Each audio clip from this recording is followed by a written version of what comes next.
কালকে বেরিয়ে গেছে অ্যাভেটার 3 মানে অ্যাভেটার ফায়ার অ্যান্ড অ্যাশের ট্রেলার। ফার্স্ট ট্রেলারই বলা যায় ডিসেম্বরে সিনেমাটা বেরোবে।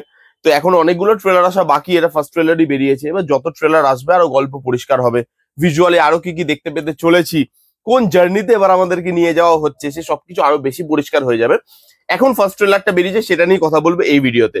ট্রেলারটা হিন্দিতে অ্যাভেলেবেল আছে, ইংলিশে অ্যাভেলেবেল আছে, যেটাই আপনি কমফোর্টেবল গিয়ে দেখে নিন, কিন্তু দেখুন, কারণ না দেখলে তো বুঝতে পারবেন না কি জেমস স্যার এবার আমাদের জন্য কি আনতে চলেছে। কারণ এই মুভিটা ডাইরেক্টর হচ্ছে জেমস ক্যামেরুন। আর জেমস ক্যামেরুন মানেই অন্য একটা জগতে প্রবেশ, ভিজুয়ালি স্পেকট্যাকেল, সেই জগতে থাকা মানুষদের সঙ্গে আমাদের পরিচয় করিয়ে দেওয়া, সেইখানকার থাকা মানুষদের সঙ্গে ইমোশনালি কানেক্টেড ফিল করা, এবং সেই ইমোশনকে ঘিরে অ্যাকশন, এবং সেই অ্যাকশনকে ঘিরে ভিজুয়ালি স্পেকট্যাকেল জিনিসপত্র হলে বসে এনজয় করা।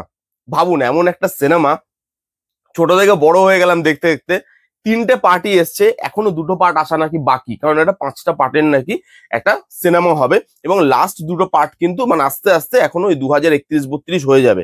তো টাইম আছে, আমরা প্রত্যেকবার এনজয় করি, লাস্ট পার্ট অব্দি করব। এখন অব্দি তো হতাশ করেনি, আর আশা করি হেড স্যার হতাশ করবেন না, কারণ জেমস ক্যামেরুন মানেই আলাদা কিছু, জেমস ক্যামেরুন মানেই নতুন কিছু। এবার আমি না মাঝে মাঝে ভেবে পাই না যে জেমস ক্যামেরুনকে আমি বলবো কি, সায়েন্টিস্ট বলবো না ফিল্ম মেকার বলবো। এবারও নাকি একটা ক্যামেরা ইনভেন্ট করেছে যেটা দিয়ে নাকি স্লো মোশন শট খুব ভালোভাবে নেওয়া যায়। আগের বারও একটা ক্যামেরা ইনভেন্ট করেছিল যেটা দিয়ে জলের তলার শট খুব ভালোভাবে নেওয়া যায়। তো মানে কি বলবো, ফিল্ম মেকার বলবো, সায়েন্টিস্ট বলবো, ভাই বুঝে পাই না মাঝে মাঝে আমি, বাট জিনিয়াস তো বলাই যায়। এইবারের গল্পটাই আসি, যেখানে ট্রেলারে গল্প কি দেখানো হচ্ছে। প্যান্ডোরাতে আবার মানুষরা ফিরতে চলেছে, কারণ মানুষদের লোভ তার কোনো সীমা নেই। তারা একবার মার খেয়ে পালিয়ে গেছিল, আবার ফিরে আসছে। এইবার তারা একা ফিরছে না, এবার ফিরছে অন্য একটা ট্রাইবাল গ্রুপকে নিয়ে, এবং তারা খুব ডেঞ্জারাস। এবার এই দুজনের সঙ্গে প্যান্ডোরায় থাকা যে আদিবাসী বা প্যান্ডোরায় থাকা যে মানুষগুলো, যাদেরকে আমরা খুব ভালোবাসি, ইমোশনালি কানেক্ট হই তাদের সাথে, তাদের লড়াইটা কি হতে চলেছে। এইবার প্যান্ডোরাতে শেষ অবধি কে রাজত্ব করবে, মানুষরা জিতবে নাকি প্যান্ডোরাবাসী জিতবে, এই সব কিছু নিয়ে এই সিনেমাটা মেবি হতে চলেছে। ভেতরে তো আরো অনেক কিছু গল্প থাকবে, কিন্তু আপাতত ফার্স্ট ট্রেলার দেখে এটুকু গল্পই রিভিল মানে করা হয়েছে, কারণ এই ট্রেলারটার মধ্যে বেশি গল্প রিভিল করা হয়নি, একটু গল্প রিভিল করা হয়েছে, বাকি ভিজুয়াল স্পেকট্যাকেল দিয়ে ট্রেলারটাকে বার করা হয়েছে। এবং যদি ট্রেলারটার মধ্যে আসি, প্রথম জিনিস আপনার কি চোখে পড়ছে, যেটা চোখে পড়া উচিত সেটাই পড়ছে, ভিজুয়াল স্পেকট্যাকেল। যখন 1 এসেছিল তখন মানুষ একটা আলাদা জিনিস দেখতে পেয়েছিল, যে আচ্ছা এরকম সিনেমাও হয়, যেটা হলে বসে সিনেমা দেখছি বলে মনে হবে না, আলাদা জগতে নিয়ে চলে যাবে। 2তেও আমাদের তাই মনে হয়েছে, এবং 3তেও সেটাই মনে হতে চলেছে, যে আমরা বোধহয় একটা আলাদা জগতে আবার সেই প্যান্ডোরা জগতে ঢুকছি, এবং সেটা সিনেমা দেখছি না, সেটাই জগতের মধ্যে ঢুকে যাচ্ছি আমরা। আমরা তখন হলে বসে নেই, আমরা তখন প্যান্ডোরাতে হাঁটাহাঁটি করছি, প্যান্ডোরার লোকজনের কথা শুনছি সিটে বসে, সেটা আউটস্ট্যান্ডিং। এবং সেই ভিজুয়ালি যেভাবে দেখানো হয়েছে জিনিসগুলোকে, ওই ক্রিয়েচার গুলোকে দেখানো হয়েছে, ওই যে ওই ড্রাগনের মতো যেগুলো, সেগুলো আসছে, জলের কিছু ক্রিয়েচার যাদেরকে দেখানো হয়েছিল তাদেরকে আমরা কিছু কিছু দেখতে পাচ্ছি, তারা আসছে, এবং জিনিসটা এত সুন্দর। এবং কালার, ব্লু কালার, সেই ব্লু কালারের টোনটাকে দিয়ে যেভাবে লাইট সেট করা হয়েছে, যেভাবে ভিজুয়ালি স্পেকট্যাকেল করা হয়েছে, ভাই বড় স্ক্রিনে কি দেখতে লাগে অ্যাভাটার আমরা জানি, নতুন করে বলার কিছু নেই। তো দেখা যাক যে আর কি কি আছে আমাদের জন্য। এটা তো অল্প একটু, ট্রেলার তো সবে শুরু, এখনো ট্রেলার বাকি, সিনেমা বাকি। তো এখানে যেভাবে ভিজুয়াল স্পেকট্যাকেল, ওটা আপনার চোখে পড়বে। আপনি যদি ভালো ফোনে একদম হাই রেজলিউশনে দেখেন ট্রেলারটা, আপনি বুঝতে পারবেন যে জেমস স্যার আমাদেরকে এবার কি দেখাতে চলেছে। তো ভিজুয়াল স্পেকট্যাকেল, ওই নিয়ে কোনো নিরাশ আপনি হবেন না। সেকেন্ড হচ্ছে ট্রেলারটা ছোট, বেশি গল্প রিভিল করছে না, কারণ ডিসেম্বর আসতে দেরি আছে এখনো, এবং ডিসেম্বরে এই সিনেমাটা আসবে। তো গল্প অনেক কিছু লুকিয়ে রাখা হয়েছে, জাস্ট আনছে তারা, এটাই একটা অ্যানাউন্সমেন্ট করা হয়েছে। এটাকে আপনি অ্যানাউন্সমেন্ট ট্রেলারও বলতে পারেন, যে একটা ট্রেলার দিয়ে তারা অ্যানাউন্স করলো যে আচ্ছা আমাদের এই সিনেমাটা আসছে, এই ভিলেন হতে চলেছে, মানুষরা আবার ফিরতে চলেছে, তারা আবার অন্য একটা গ্রুপের সঙ্গে হাত মিলিয়েছে, তারা আবার প্যান্ডোরাতে আসছে, প্যান্ডোরাবাসী আবার যুদ্ধ করছে।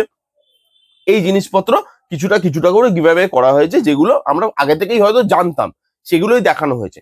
এবার সেই জিনিসটা ভালো, বেশি গল্প রিভিল করছে না, হাইপ মানুষের মধ্যে থাকে, এবং এই সিনেমার ব্যাপার হাইপ না মানুষের মধ্যে থাকেই। কারণ দেখুন, এটা যদি আপনি পুরো ট্রেলারটা আজকেও দিয়ে দিতেন, তাহলেও লোক ডিসেম্বরের জন্য ওয়েট করতো, কারণ সিনেমাটা আপনি তো এরকম নয় যে গল্প বলে দিল তাহলে আপনি সিনেমা হলে গিয়ে সিনেমাটা দেখবেন না। কারণ এটা সিনেমা হলে না গিয়ে দেখলে কোন সিনেমার হলে গিয়ে দেখবেন, তাই না? তো সেখানে এখানে গল্প খুব কম রিভিল করা হয়েছে, এবং সেই জিনিসটা বেশ ভালো। আমরা আবার পুরোনো ক্যারেক্টার গুলোকে দেখতে পাচ্ছি, যাদেরকে দিয়ে আমরা ইমোশনালি কানেক্ট হই, যাদেরকে আমরা ভালোবাসি, তাদেরকে দেখতে পাচ্ছি, আমরা পুরোনো ভিলেনকে দেখতে পাচ্ছি, এবং তাদের দুজনের টাসল দেখতে পাচ্ছি, যেখানে অ্যাকশন গুলো হেভি ভাবে ডিজাইন করা, ভালো লাগছে দেখতে, এবং পুরোনো ক্যারেক্টার গুলো আমাদের সেই নস্টালজিয়াটা ফিল করাতে পারে। এখানে বিজিএম এর কাজ, ভাই বিজিএমটা যেভাবে ডিজাইন করেছে সেটা আউটস্ট্যান্ডিং।